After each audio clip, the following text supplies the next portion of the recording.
आकाशवाणी मध्य प्रदेश से प्रस्तुत है प्रादेशिक समाचार।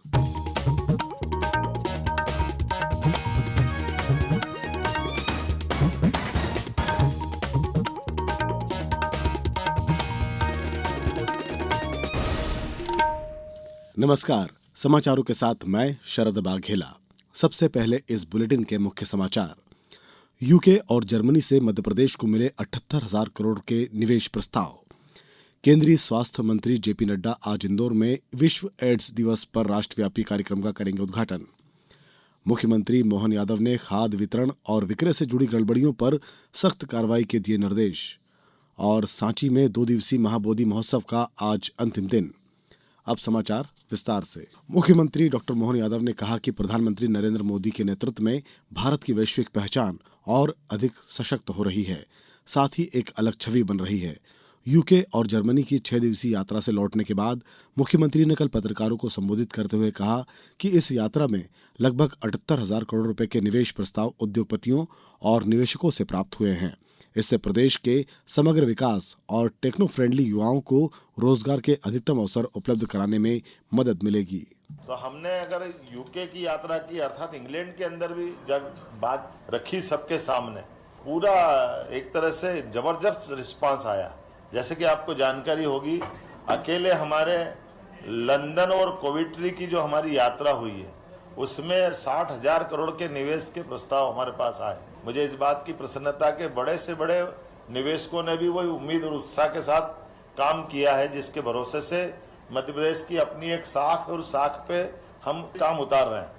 डॉक्टर यादव ने बताया कि इस यात्रा का उद्देश्य न केवल निवेश आकर्षित करना था, बल्कि प्रदेश के समग्र विकास के लिए विभिन्न क्षेत्रों के प्रमुख उद्योगों, शोध केंद्रों, शिक्षा केंद्रों, सांस्कृतिक केंद्रों का भ्रमण कर उन क्षेत्रों में प्रदेश के युवाओं के लिए रोजगार के अवसरों का सृजन करना था।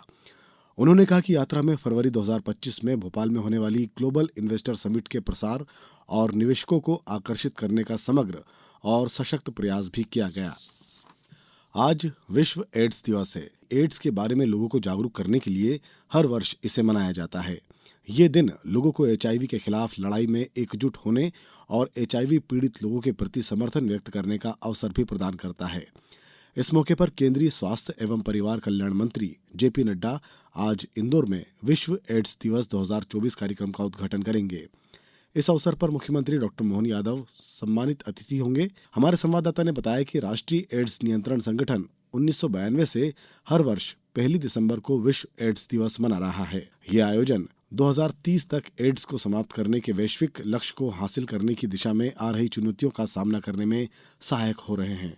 पेश है एक रिपोर्ट। एचआईवी एड्स पर संयुक्त राष्ट्र कार्यक्रम यूएन एड्स के ध्येय वाक्य सही रास्ते पर चलने के अनुरूप विश्व एड्स दिवस जागरूकता और उपचार के लिए अधिकार आधारित दृष्टिकोण के साथ वर्ष 2030 तक इस बीमारी के उन्मूलन के वैश्विक लक्ष्य को प्राप्त करने की दिशा में एक पहल है। इस वर्ष के आयोजन में कई गतिविधियां शामिल होंगी। इसके तहत एक अभिनव प्रदर्शनी लगाई जाएगी, जिसमें नाको द्वारा अपनाए गए डिजिटल तंत्र, सामुदायिक सहभागिता, अभियान आधारित दृष्टिकोण से हासिल उपलब्धियां तथा लाभार्थियों द्वारा विभिन्न प्रकार की हस्त निर्मित वस्तुएं प्रदर्शित की जाएंगी। कार्यक्रम में राष्ट्रीय एड्स नियंत्रण संगठन का थीम सॉन्ग भी जारी किया जाएगा। इस कार्यक्रम में नीति निर्माताओं, सरकार, नागरिक समाज, समुदायों, युवाओं और विकास भागीदार प्रतिनिधियों सहित विभिन्न हितधारक भाग लेंगे। संजीव शर्मा, आकाशवाणी समाचार, भोपाल।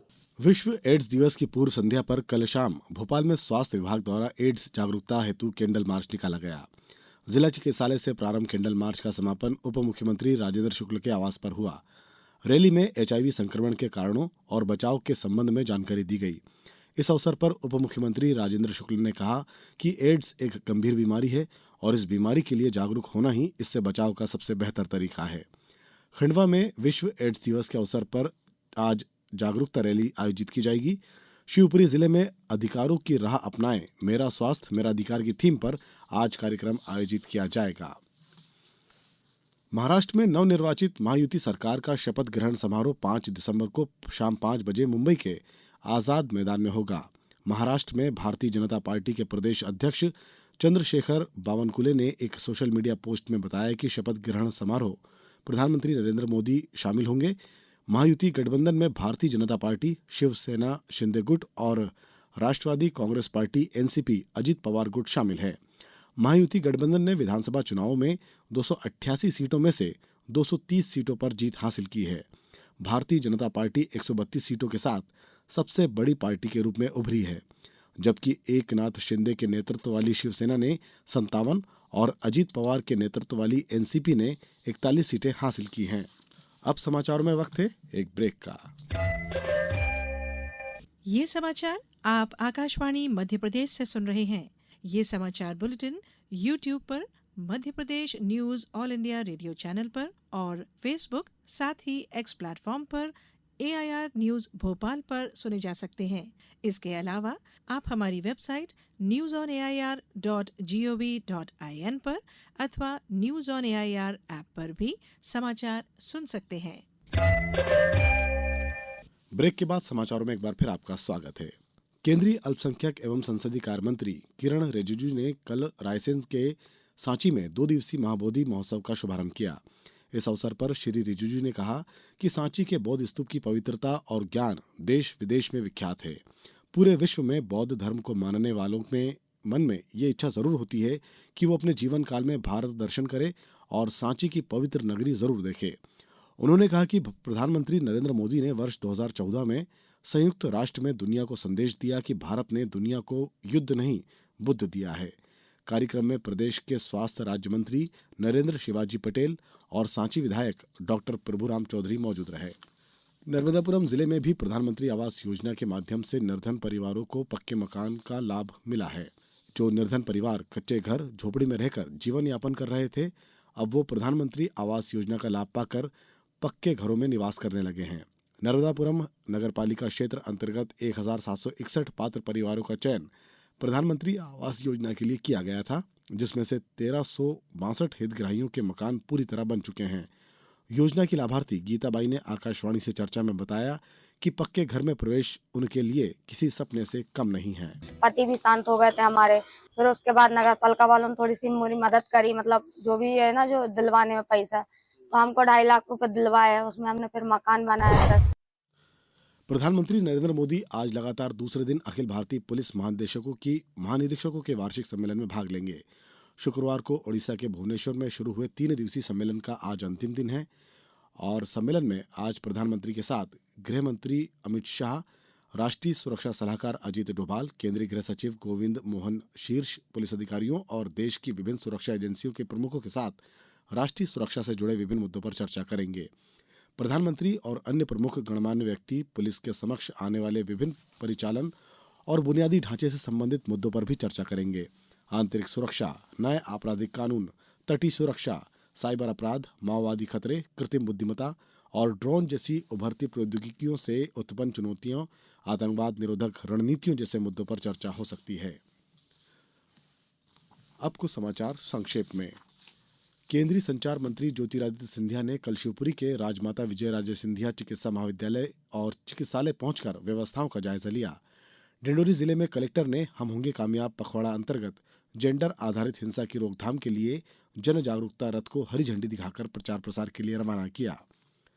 अपर मुख्य सचिव अनुपम राजन ने कल उद्यानिकी और खाद्य एवं प्रसंस्करण विभाग द्वारा देवास जिले के राला मंडल गांव में नवनिर्मित एग्रो स्पेस स्टीडिंग इंटीग्रेटेड पैक हाउस का अवलोकन किया।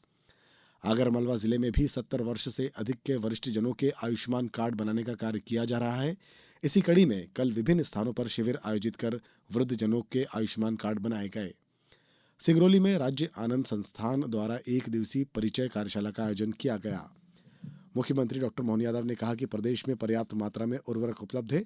जिन स्थानों से वितरण संबंधी शिकायतें प्राप्त हो रही हैं, वहां दोषियों के विरुद्ध सख्त कार्रवाई की जाए।